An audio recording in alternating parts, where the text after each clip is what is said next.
मौजूद सभी माताओं, बहनों, बड़े बुजुर्गों। तो आकाश आनंद ऐसे करके ऐसे पढ़ रहे थे और फिर नाम ले रहे थे अंबेडकर साहब का, उसके अलावा जो भी हमारे एक तरह से बहुजन जो नायक रहे हैं उनका नाम ले रहे थे। और वहाँ जो भीड़ बैठी हुई थी, एक बार भी उस भीड़ में एक तरह से जोश नहीं जगा। आकाश आनंद जो कल तक कह रहे थे कि चंद्रशेखर रावण कौन है हम नहीं जानते हैं, भीम आर्मी के जो संस्थापक हैं, एक तरह से आज़ाद समाज पार्टी के जो संयोजक हैं, उनके बारे में आकाश आनंद ने कहा कि हम नहीं जानते हैं।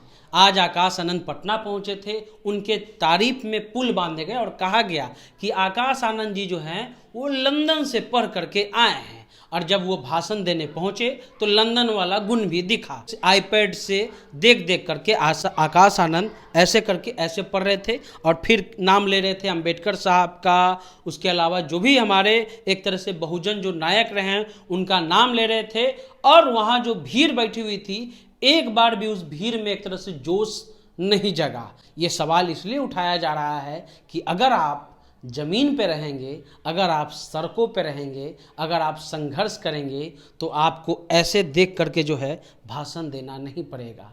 आपको आंख में आंख मिला करके और पब्लिक को एड्रेस करते हुए भाषण आप आराम से दे दीजिएगा, क्योंकि आपको घटनाओं के बारे में पता होगा। अगर आप उत्तर प्रदेश के हैं और आप इस प्रकार से दलित राजनीति करते हैं तो आपको ये बताना चाहिए था कि हाथरस में क्या हुआ। आपको ये बताना चाहिए था कि अगर कहीं भी घटना होगा तो आपका बेटा भले लंदन से पढ़ करके आया है आकाश आनंद, लेकिन आपके बीच रहेगा। लेकिन चंद्रशेखर रावण पर कटाक्ष करते हुए आकाश आनंद ने कहा कि कौन है चंद्रशेखर। लेकिन आज ऐसा लगा, जो पटना में उनका कार्यक्रम है उसमें ऐसा लगा कि आकाश आनंद को एक तरह से कहा जाए तो जबरदस्ती नेता बनाने की तैयारी है। हालांकि परिवारवाद पर हम सवाल नहीं उठाएंगे, क्योंकि कोई ऐसी पार्टी बची नहीं है जहां परिवारवाद नहीं है। लेकिन कम से कम अगर संघर्ष किए होते या एक तरह से जमीन पर उतरे होते तो शायद आकाश आनंद जी को आईपैड से देख करके पढ़ने की जरूरत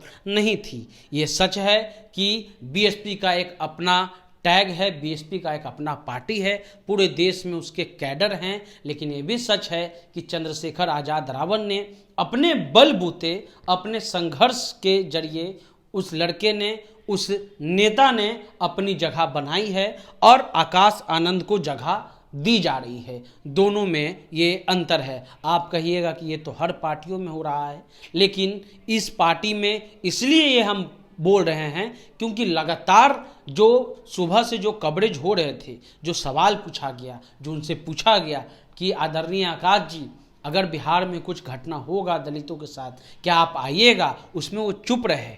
उनके बगल वालों ने इस जवाब दिया। तो ऐसे में जो कल तक आकाश आनंद चंद्रशेखर रावण कौन है ये पूछ रहे थे, आगे से अगर आकाश आनंद जी अगर वो अगले बार पटना आते हैं, कहीं पे भी रैली को एड्रेस करते हैं, तो आपसे निवेदन होगा कि अगर आप संघर्ष करिएगा, जमीन पे रहिएगा, तकलीफ को जानिएगा, दलितों की समस्या को जानिएगा, तो आपको आईपैड की ज़रूरत नहीं पड़ेगी। फिलहाल आप द इंटरव्यू इंडिया देख रहे थे।